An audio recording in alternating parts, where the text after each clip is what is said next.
Hey everyone, this is Michael Wang from UC Berkeley. And we have a very, very special guest here.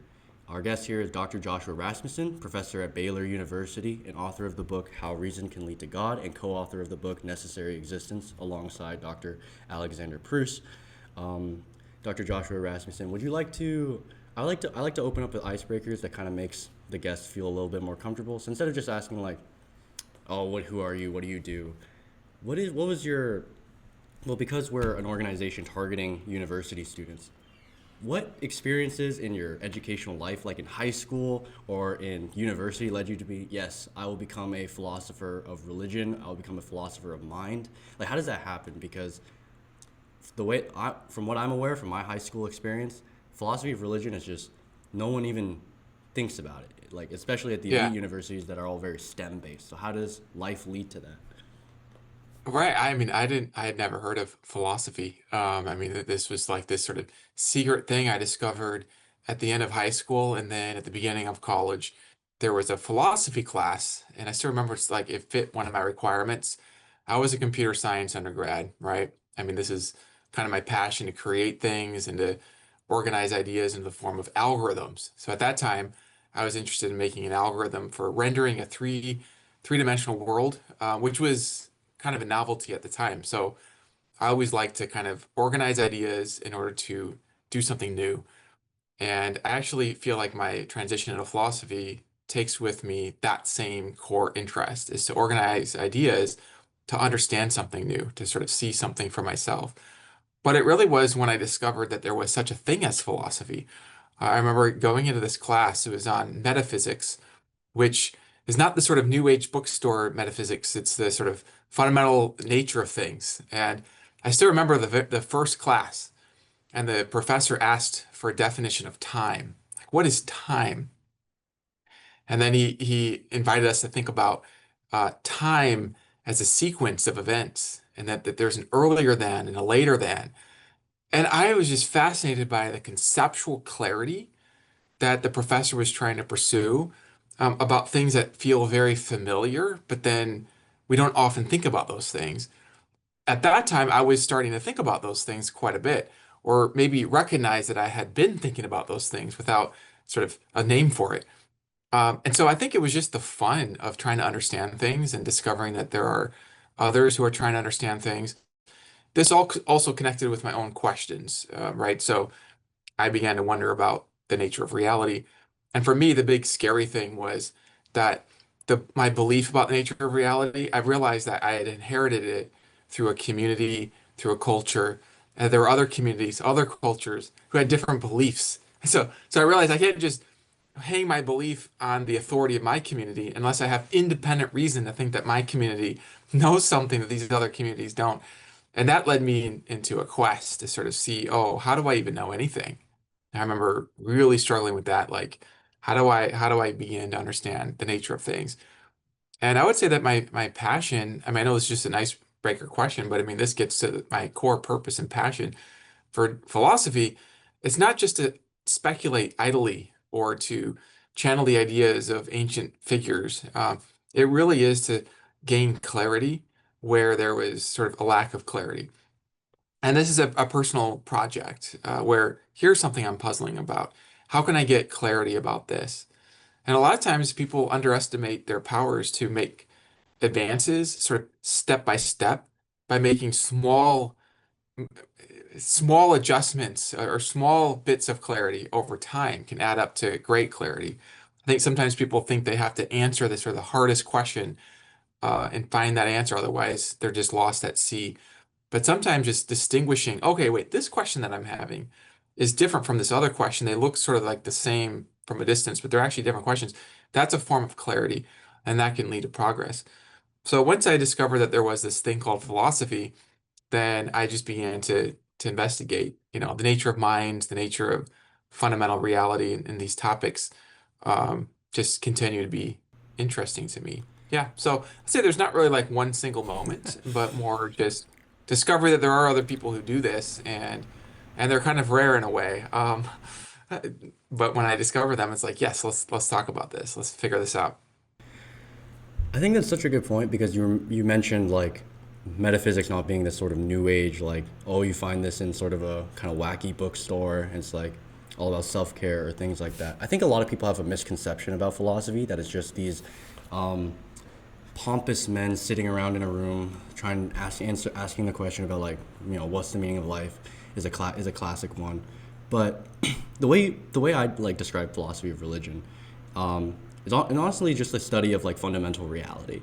Yeah. Yeah, and so I wanted you to take us through that because, first of all, what is the importance of philosophy of religion? Because Christians may see this as like, okay, I already believe in God. Why do I need to know what are classically debated about God? And atheists, a lot of them haven't been exposed to the most rigorous defenses of theism that like you put forth or other scholars put forth. So how can you get an average university student to kind of see this is important? Because I mean, you're at Baylor, and I know you have a very rigorous philosophy program, but Berkeley's not known for the same thing. It's a very STEM heavy school, and so and they're very focused on that. So, but it seems that to me at least, there's a lot of existential benefits to knowing philosophy of religion, to just knowing philosophy in general as well. So could you comment a little bit on that? Yeah, I love this question, Michael, because I think everybody has questions, but we don't all have the knowledge of the tools to actually make progress in answering these questions and getting clarity. I think that there tends to be these sort of obstacles to even believing that you can make progress. One obstacle is that there's widespread disagreement among people who are very confident, who claim to know the truth, who claim to be experts, and if they can't figure it out, well, then who am I to make progress on these things? Another obstacle to using philosophy or finding what I would call universal tools for inquiry is that we might find ourselves in some kind of culture or religion or structure that provides us that safety and claims to already have the tools. It might even make claims against our own ability to find the truth on our own. So all these religions would sort of say to their members, you need to, stay with us so that we can, give you the truth. You can't sort of verify this independently. I sort of like that verse, and I think it's Isaiah, like, "Come, let us reason together." And then, yeah, there's like an invitation to reason, and I love that. I appreciate that because I think we have this faculty within us to test things and to explore things through a universal tool of reasoning. So there are these big questions, and I think that the value that I see of philosophy, and specifically I would call it analytic philosophy, which is a style of philosophy that aims for clarity. Despite maybe many sort of impressions of it or abuses of analytic philosophy, I think there's a pure form of it that really is seeking to clarify, make distinctions, and actually get to truth about these fundamental questions. And I want to say, I don't want to knock the sort of new age bookstore part. It's just that the philosophy that I'm doing when I'm doing metaphysics is not that, but I think it actually help illuminate what that is because there are some common questions. I mean, you don't have to be, in a particular organized religion to be spiritually or curious. And I think a lot of people who are spiritually curious are also looking for people to trust, avenues to truth. And if you're in that bookstore and you're thumbing through the books and you want to go deeper, you want to find those universal truths and tools so that you can explore these things. I would say that's where the analytic philosophy of religion and metaphysics more broadly, philosophy of mind as well, is interested in this sort of foundation of things. And I wanted to say, Michael, I love what you said about philosophy of religion being interested in the foundational reality, because religion is oriented around ultimate questions. Is there an ultimate being? That ultimate being, if it exists, right, would be foundational. And so, if we can investigate the foundation of reality with the tools of philosophy, then we're going to be interested in the question about whether or not that foundation can be characterized as a supreme being. And if not, what is it? And if so, what else can we find out about that? So those would be some of my answers to that question about why I care about this. This is kind of like the ultimate, most important questions. I get emails from people all the time who are kind of worried about the nature of reality. And yeah, I appreciate that. I get that. I mean, the nature of reality has real impact on your life. If the nature of reality is fundamentally mindless and meaningless, that has different implications for your future than if fundamental reality is um, not mindless. In fact, loving and caring about you. Those are very different worldviews that have dramatically different influences and impacts on your life. I think you hit the nail on the head because I was actually going to ask you about the different traditions of philosophy because analytic philosophy is not something that's typically thought upon when you think of philosophy. People tend to think about the more continental philosophical thinkers, and but when I opened up a metaphysical book and then I saw just pages of symbolic logic, I was like, what is this? I didn't know philosophy could be like this. So could you kind of give us some clarity as to what is the analytic tradition and how does it differ from continental philosophy, how other traditions to thinking exactly? Because I think when people open up an analytic philosophical book, they're shocked as to how rigorous it is, that they need to know what symbolic logic is, what different types of logic are, like with modal logic, with other things like that, with first order, second order, and they have no idea what it means. So could you kind of illuminate us as to like what is this? How does a student like wrap their head around this? Because Yeah. I think everyone kind of just thinks that they can let's jump into it, but Mhm. without the proper training, without the proper foundations, of course, they'll get lost so fast. I know I did. Yeah. Well, right. So, like, even logic itself, people don't often realize that that is a branch of philosophy. I mean, like, where does logic come from? It is embedded in the sciences, it's embedded in mathematics, it's embedded in every human inquiry. But how do we identify the logical principles themselves? And what are those logical principles? Do does this principle of non-contradiction, that something can't be both one thing and not that one thing, both A and not A, is that principle true? Okay, first of all, and what does it mean for it to be true? Now, these are principles at the foundations of the various fields, and it's easy to take them for granted. And if you think of philosophy, because I appreciate this sort of distinction between the different parts of philosophy. Sometimes I think of philosophy as a large forest with many different like groves of trees and many different sections, and so from a distance you might not really know like what this sort of analytic approach is. Um, this analytic approach to sort of get clarity, there's a history of analytic philosophy where you have Wittgenstein and other philosophers of language making some precise demarcations about how we use language and how we can think about reality. But since the sort of inception of the analytic tradition, it's kind of developed really into, I would say, the way I would characterize it is a sort of set of values that guide the inquiry.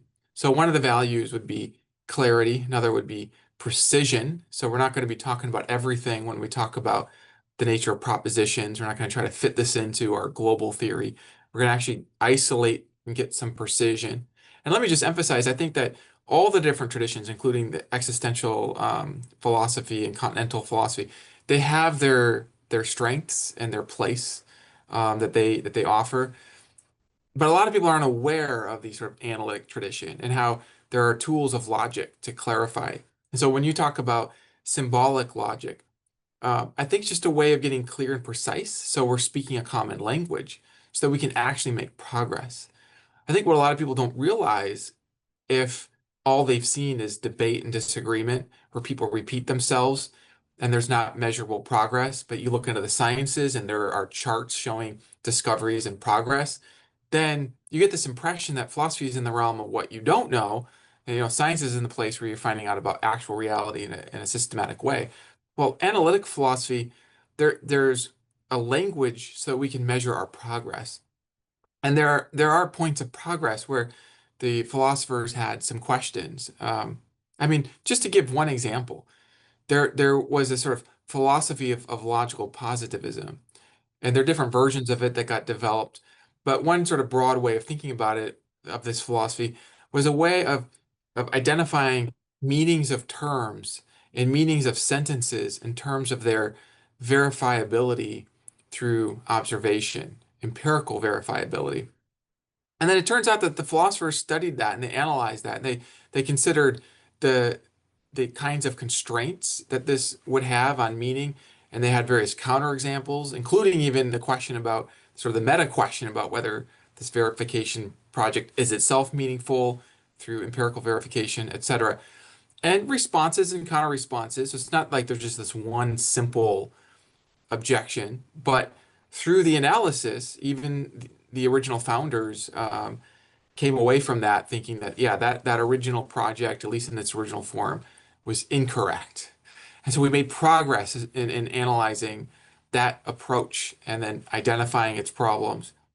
In the philosophy of religion, there is a development. So you have J.L. Mackie, famous for raising a kind of problem of evil that tries to show that God and evil just cannot logically go together. And then a development of a conceptual development and seeing that, okay, actually, that has not been established, that they cannot go together. There are still attempts to try to establish that going on. Jim Sturba is a recent philosopher who's developed kind of a new attempt. Um, but that sort of initial idea that we could just show that they're impossible has developed into a project to see the probability of God and evil and how they go together in a probabilistic way. And that transition from sort of the logical problem to the probabilistic problem is often cited as a example of philosophical progress through the tools of analytic philosophy, of clarity, of logic. And I want to emphasize what you said about using the symbolic logic to get clarity, because in discussing the problem of evil, there is a probability in terms for representing the probability in precise ways that have helped the philosophers to get that conceptual clarity, to sort of see, oh, here's our common ground. We may not agree on whether God exists. We may not agree on whether evil is evidence for or against God. But at least we can agree that when we represent the probabilities this way, that this argument purely from logic does not work for these reasons, but we can translate it into an argument from probability.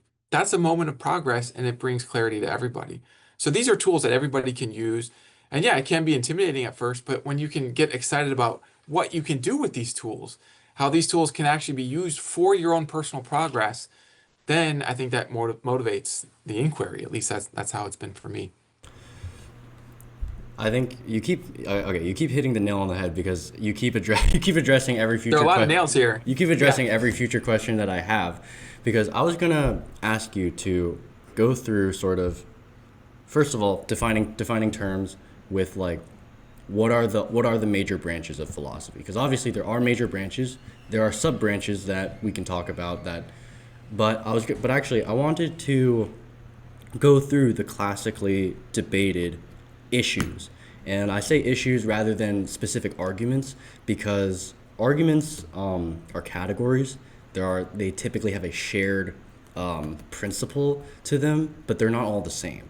So I guess we could define what the field that is most relevant to these arguments is, like how for the moral argument it would probably be in the study of metaethics and how that relates to God, but or in the cosmological argument, which you have done work in the contingency argument that relates to metaphysics, first principles, and Yeah. causal relations. So I guess I wanted to ask you, could you take us through, because this is an intro to philosophy of religion, people a lot of the time are just unaware of these classically debated arguments, at least from what I've seen in a very STEM heavy place. Maybe in a more philosophically minded campus, they're aware, but here, they're most they've heard is like believe in God because. So, could you take us through these arguments, because these aren't recent developments either, because each of these arguments can find their place, like for example with the cosmological argument. I think the most famous example is Aquinas, and for Anselm it's the ontological argument. So could you take us through what are the classically debated arguments for God, and which fields are most relevant, what do you study in those fields, and how can those sort of arguments kind of illuminate our thinking about God? Because I think a lot of people really want a sort of knockdown proof, knockdown evidence, but I think that's just kind of not how philosophy works a lot of the time. Yeah. You just got to keep going. You just got to keep refining your ideas more and more Yeah. until you come to a conclusion. Hard to find that silver bullet. And if you do, it's hard to convince others that you found it. So, even if you do. Yeah, I appreciate the question. So, in the intro to philosophy of religion, just kind of a big picture, kind of landscape of ideas. What you might look at would be arguments for and against the existence of God. So that would be like a topic. Another topic would be avenues of knowledge. So there's a question about how you might know and investigate religious questions. Can mystical experiences count as evidence, for example? What are the constraints on rationality? There are also questions of sort of practical theology or how you might think of God in relationship to prayer or into rituals or things like this. Um, in a philosophy of religion, there's also an overlap with comparative religions where you might want to look at how the different religions, what their core beliefs are, and their different theories about um, kind of what the religions are doing and how they're related and how they're different. So these are all questions that can be approached in a philosophy in an intro class. And now just focusing in on the arguments for and against God, kind of the big picture. I actually have a paper coming out where I give a summary of like all the major arguments for and all the major arguments against. And so it's kind of helpful even for me to kind of think about how do you organize because there's so many different arguments. And if you kind of sort of simplify down arguments against God, all of them can be divided really into two different types. One type seeks to target the sort of the concept of God. Is it even coherent to think of a supreme being? And what is that concept? What is that concept? And is it even coherent? So there are questions about, for example, foreknowledge versus free will that might target the sort of the coherence, the concept of God being a being that has foreknowledge and yet a being that also has its own free will, also the power to create other beings that have free will. Um, Sometimes there's investigations into omnipotence. If you've heard of the stone paradox, could God create a stone we can't lift, right? That comes from sort of targeting the coherence of the concept of God. Then there are arguments against God based on the connection between God and the world. And then these arguments also come in two forms. There's the deductive or purely from possibility arguments, which try to show that's not possible for God to exist and evil to exist. And the other form would be from probability, trying to show there's some kind of tension between God's existence and these observations. So these are the kind of arguments against God. And then on the arguments for God, just to kind of point to a few classical arguments, the big three that come to mind immediately for a lot of people would be the cosmological argument that you mentioned that comes in different forms. That's an argument roughly from cause and effect or explanation. And it's an argument that seeks to establish that there's some kind of reality that's foundational in the causal order or in the explanatory order that explains the existence of everything else or causes the existence of everything else. So it's a kind of cosmological argument. Then you have a design argument, and that comes in different forms as well. You could think of a design argument as seeking to identify the sort of intelligence or mentality of fundamental reality. So if a cosmological argument establishes that there's some kind of foundational reality or fundamental reality, then a design argument could build on that cosmological argument to identify a kind of intelligence of this foundational reality. Then you have a moral argument, which seeks to show that the foundational reality has a kind of moral quality to it. Perhaps it sets a standard or explains moral features of the world. And by the way, these three classical arguments, you can think of all of these arguments as arguing for a kind of original godlike cause from the effects. So there are contingent temporally things that have an explanation per a cosmological argument. There are things that exhibit a certain kind of structure or complexity of a certain sort that seem to point to some kind of design per design argument. Then you have a kind of moral dimension to reality, pointing to kind of some kind of value in the moral value in the foundation. Um, Another kind of argument, sort of by symmetry to the arguments against God. So remember, the two types would be from the concept of God and then from the effects. And similar, I did arguments from the effects first because those are kind of the most famous ones from causation, from design, from morality. Then there's an argument from the concept of God, which would be the ontological argument. The ontological argument is the argument that tries to show that just the very concept of a being that is maximal and supreme would, in some ways, when you reflect on it, imply its own existence. It's one of those concepts that, so, the concept couldn't exist unless it actually applied to reality. And this is the kind of argument that most people, whether they believe in God or not, are most skeptical of. Although there are some developments, of that argument. So I want to just say, just because there are these arguments doesn't mean that theists who believe in God endorse all the arguments, but all of them are interesting avenues for exploration. Yeah, every time I've So heard that would Alvin, be, yeah, sorry. please go. I, Yeah. I was just gonna say every time I've heard Alvin Plantinga's modal ontological argument described, people describe it as it's like a magician. It's a, That's right. it's like there's something that happened there, but I can't really quite tell. The Yeah. usual avenue to discussing the modal ontological argument, at least today, is through symmetry arguments. Am I correct in saying that Yeah. through since there's symmetry in saying that in a parallel argument which says that God doesn't exist, then you have to find sort of a symmetry breaker, and that's where most of the work is happening these days. Is Yeah, that correct? that's kind of the edge, Got you. edge of the research on this is symmetry between the possibility of God and the possibility of no God, because we can sort of establish using logic, the modal logic, which is the logic of possibility and necessity, we can establish, given widely accepted axioms, that if God, characterized in a certain way, is possible, then we can deduce that God exists. But then it follows also that if God's non-existence is possible, we can deduce that God does not exist. And so now there's an investigation into, well, which possibility is more plausible? I mean, you can't have both possibilities, It's either possible that God exists or possible that God does not. And you can't say both are possible because that gives you a contradiction. So that's where there's, yeah, as you say, the kind of uh, development of research. Yeah. Yeah. Forgive me for my rude interruption. Please continue on what you were going to say. No, going back a step, well, I was just kind of excited thinking about the lay of the land of the different arguments and, going back to the arguments for God, we have those three, and then we have, the three from the effects, the design, the causation, and the morality. And then we have this argument from maybe the concept of God. And there's work to be done on that sort of ontological argument.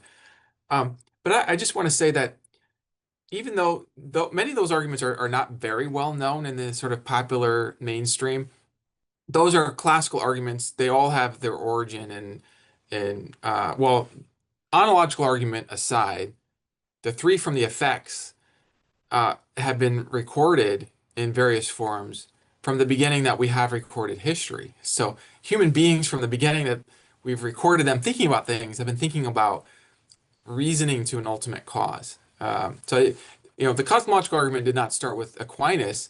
Aquinas summarized a lot of arguments that came before him, going all the way back to Plato and Aristotle.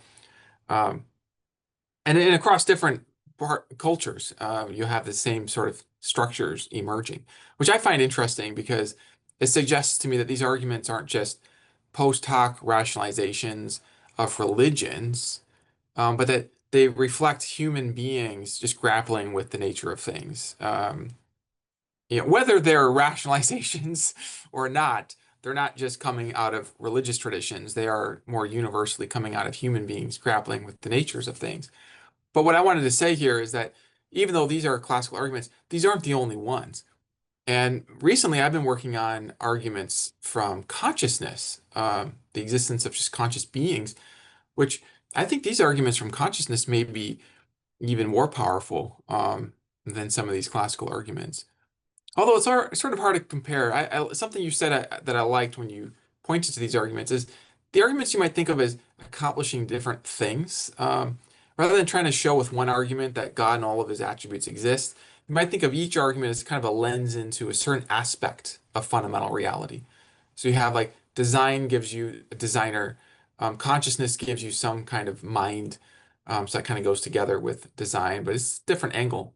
Morality gives you some kind of value and so on. I'm so glad you mentioned the argument from consciousness because I think that people kind of have this idea of like the classical arguments, but there have been like new kids on the block as I've heard it described, especially with which is very uncommon as I'm aware in philosophy of religion to have like a new development in an argument.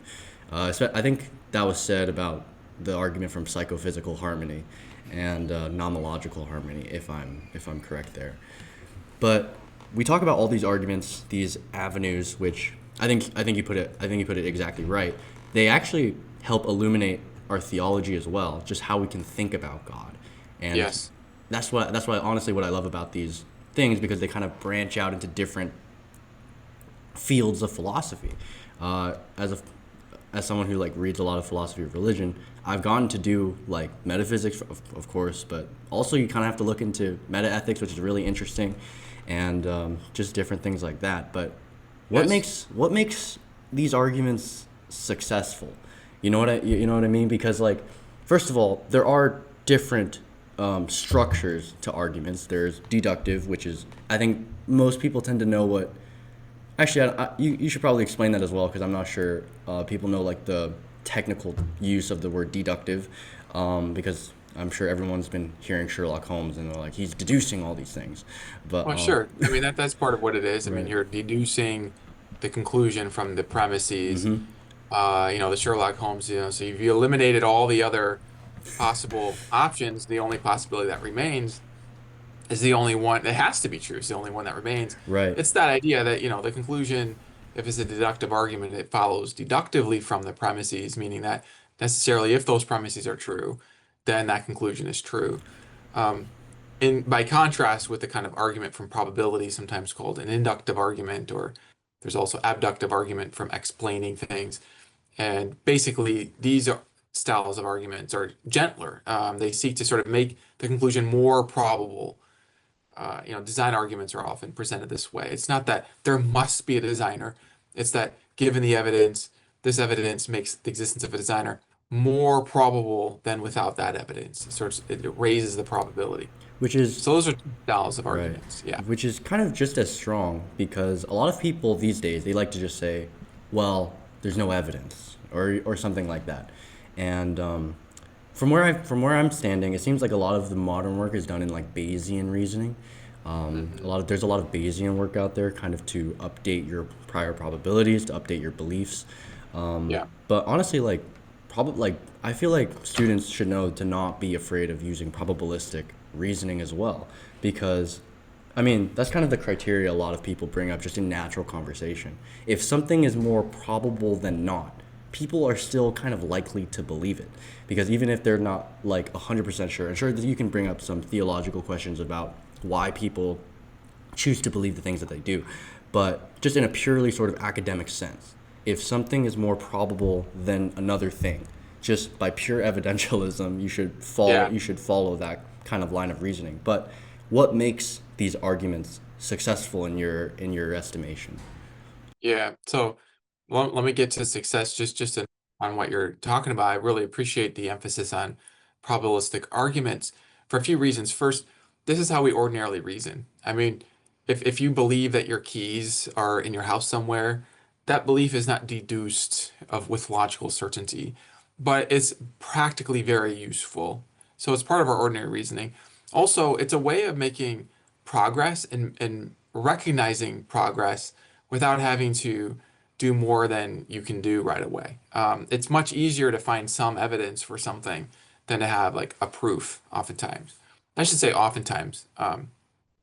The third point is connected here, which is that actually proofs can themselves be converted into the sort of Bayesian formula, as you mentioned, because a Bayesian framework, because proofs are only as certain as the first principles, and oftentimes people aren't certain of the first principles. So even if you can have a deductive argument where the conclusion is proven from the steps, from the premises, how sure are you of the premises? So usually you can actually convert the deductive argument into a probabilistic argument by recognizing that those initial premises are not with 100% certainty. There's a certain probability for each. So there's actually a way of making the conversion. As far as success, so I think this is a question I think about. It has to do with your goal. So a lot of times people will talk about arguments succeeding or failing, but they won't even specify what they mean by that. And I think part of what happens is there's kind of a contest. So cool little story. I was reading a manuscript as a blind referee for some philosophers. One of them was Richard Swinburne from Oxford, and the other was James Sturba, and they're coming out with a debate. And I was reading the manuscript to review, and I what I found was interesting. I guess this is maybe personal. This is sort of behind the scenes editing, so I don't know how much I'm allowed to really share, but I think it's okay to share this. Is in sort of an early version, what I noticed was both of them used the language of "you failed." You failed, your argument failed, and you failed, and and I just noticed how the response to each other by the failure language, on a psychological level, it seemed like it was more polarizing, than productive. That was one of my comments. I said, I think you could probably use different language here. So we'll see how they, if they take that advice or not, and how they develop it. I think sometimes the failure language can create a little bit of psychological intrigue, and I do see a place for that. Um, but what wasn't defined really was, what does it take to succeed? And oftentimes what people do is they'll have the bar of success super high when they're skeptical. So it's the opponent's arguments that have to be completely logically certain and persuade everybody for them to succeed. Super high bar for success. But I think actually it's very helpful just to ask yourself, well, what's my goal? So the argument succeeds if it helps me reach my goal. So for me, here's a goal that I have, and this is kind of my own personal definition of success for an argument. My goal for an argument is to help people see what's true. Okay, that's my goal. So if the argument helps me see what's true, then it has succeeded relative to me. If it helps a large group of people come to see what's true, then it succeeds relative to a large group of people. Then the most successful argument would be the one that helps like the most people come to see what's true, and helps is also comes in degrees. So it could help a little bit, by raising the probability, just helps a little bit.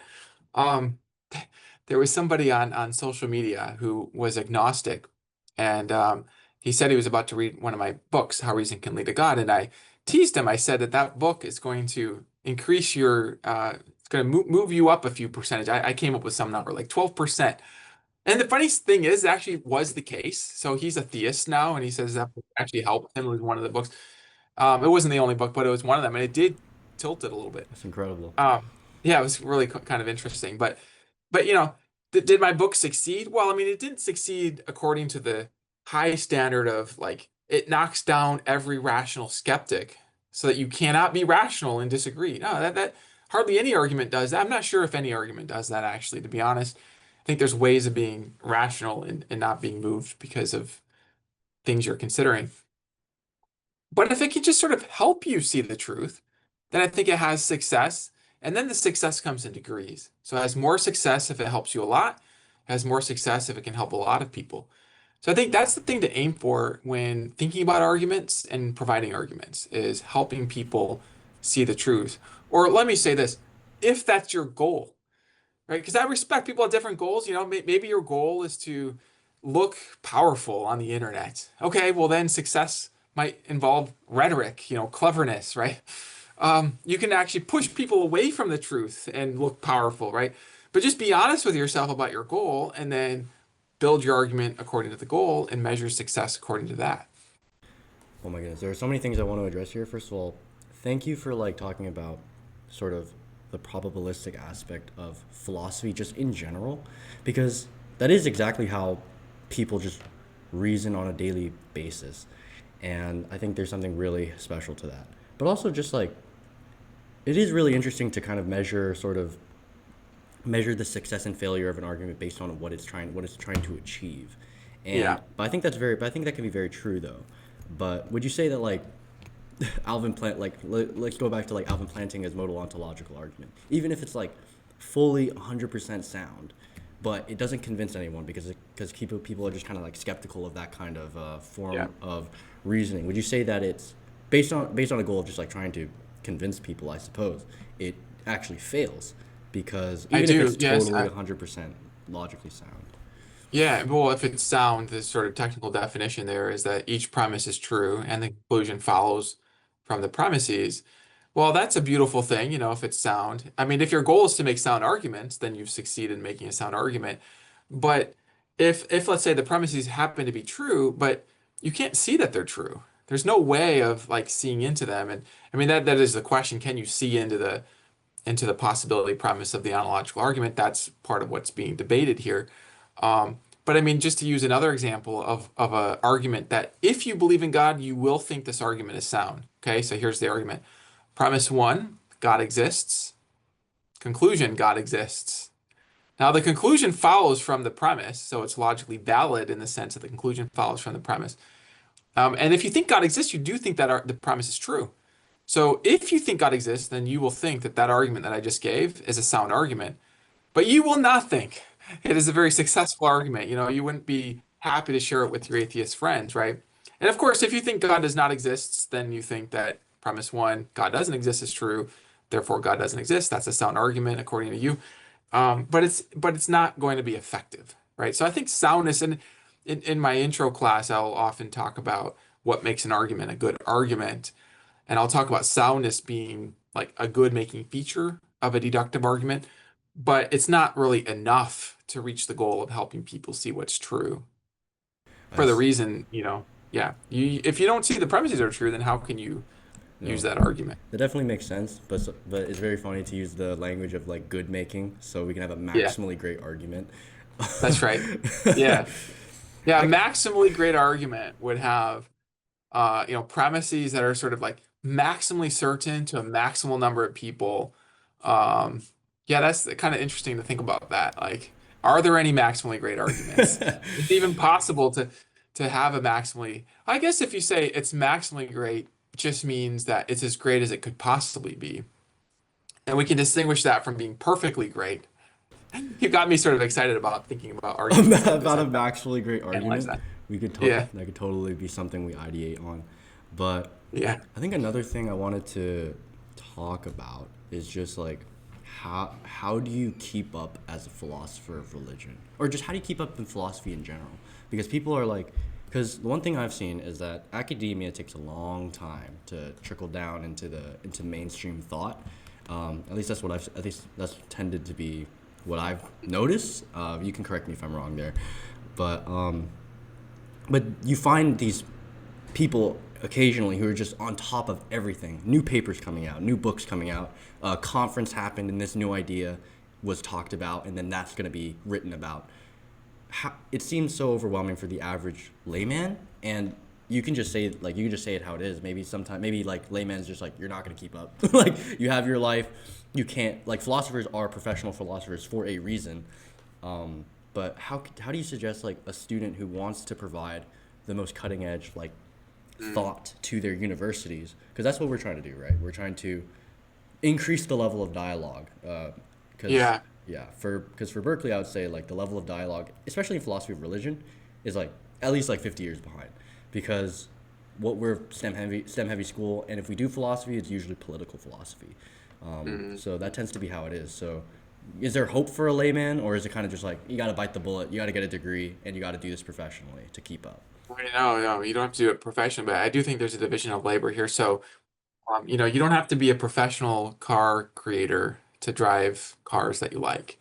And I think that one thing that has developed with social media and YouTube channels and these sort of popularizing devices is that you have a closer connection between the engines of ideas happening in academic halls and then presentations of those ideas in a way that builds a bridge from developments in the field and the sort of layperson.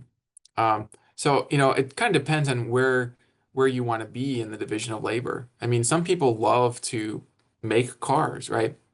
Some people like to sell cars. Some people like to drive cars, right? And I think philosophy is sort of like this in a way. There are packages of ideas, and I like to develop packages of ideas. It's one of my favorite things.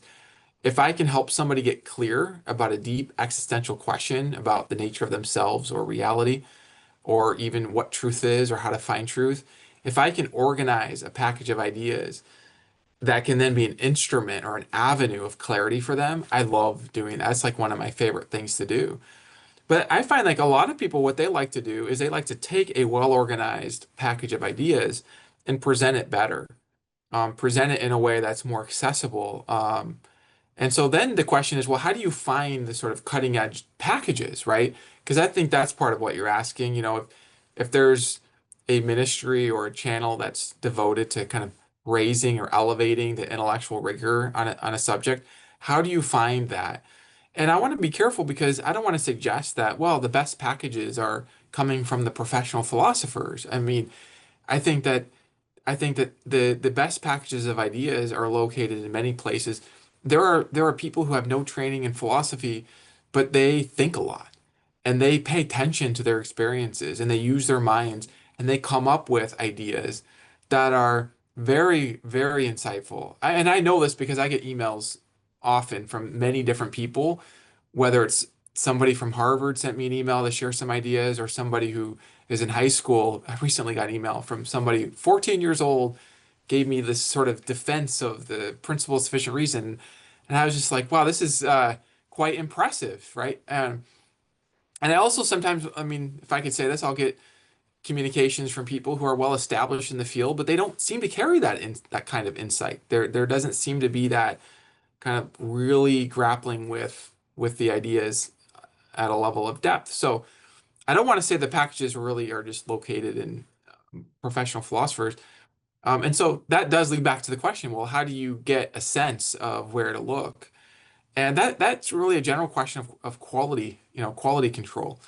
The best that I have for this is that as you develop your own understanding of things and not merely look at card reputation cards like Harvard, Princeton, Oxford, but look at as you can sort of train your mind to sort of make distinctions and get some clarity, then you don't have to have sort of all of the expertise to be able to discern that this is higher quality than this, or when I say higher quality, I mean like it's more precise, it goes deeper, it takes into account more information.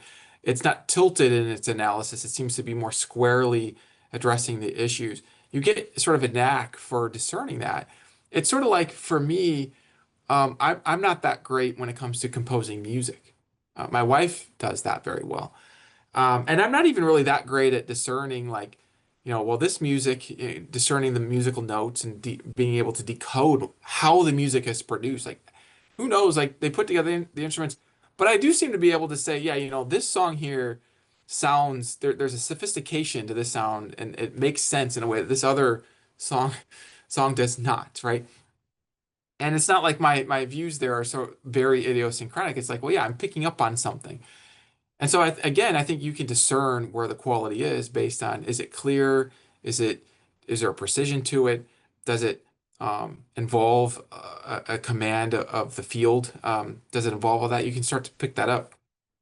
But I would just want to say that everybody can do this. You don't have to get a PhD or anything to do this. It really comes from your own interest that drives your insight. I believe that. I think interest drives the insight in the long term. I so appreciate that because that's the only thing I've been saying ever since I started this, because I think a lot of people kind of see philosophy as kind of a highbrow thing. This is for those who, if they know the intellectual rigor of philosophy, they say, oh, it's way out of my reach, or if they kind of just don't care, they're like, it's not worth my time. But I've always been just trying to say, like, we can do this as students. Yeah. So what Sometimes beginner it helps just to have an example. If forgive me for interrupting, no, but no sometimes worries, it can please. help just to have an example. Like, what we can do this, like for example, pay attention to yourself breathing. You're able to do that. Okay, notice that you're breathing. Okay, you can do that. Now, notice that you just noticed that you're breathing. Now, let's think about what that implies. Okay, we're collecting some data that you're able to not only breathe, but you're able to notice that you're breathing, and you're able to report, hey, I just noticed that I'm breathing. Now you have some data that you can now imply something to this. It's like, okay, um, you can draw something out. So there's a philosophy called empiricism. One version of this would say that all knowledge has to come through the five senses of seeing and touching, tasting, hearing, and so on. those five senses. But what about the knowledge of noticing, right? You just did this exercise of breathing, noticing that you're breathing, and then noticing that you just noticed that you're breathing. Well, the knowledge of noticing is not a knowledge of shapes and colors that you get with your eyeballs. It's not a knowledge of sounds you get with your ears. It's not a knowledge you get through tasting or touching or smelling. So it's not a knowledge that you get through any of your five senses. So now you can do this. You can actually develop through your own personal paying attention an insight that you have a power to know things, such as the power to know that you notice something that is not restricted to empirical knowledge. Um, and this just comes from paying attention, and it's a power that everybody has. You don't have to read books about this or find out about the controversy over this. You can just use your own awareness and build your own understanding from first paying attention to things that you know immediately, and then second, using reason to deduce some things. Everybody can do that. Yeah, I thought you were gonna go the direction of like again your counting argument against physicalism. I recommend anyone read your papers on that. But in my Yeah. But experience, that's too complicated. Yeah. Yeah. in my experience, I think the one thing that's such a I heavily appreciate your answer because I think that in my experience, the one thing that people do tend to do that with is with morality and like even like as much as we want to go into the more abstract sort of dialogues and morality is like hits close to home because it's so like everyone said like I think a lot of people have noticed it. It's so personal. It's so visceral to like wherever the debate around the moral argument is these days.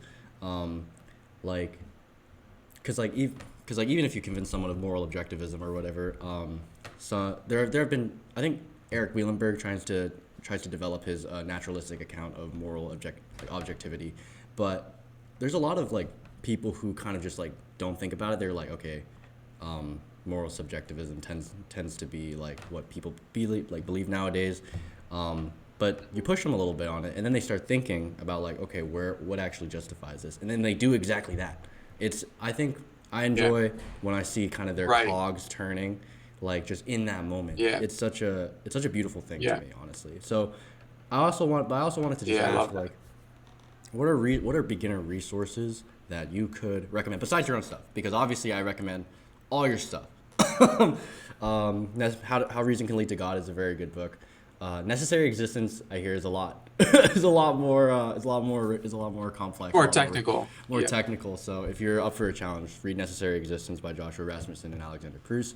You also have your YouTube channel where you kind of give these lessons as well.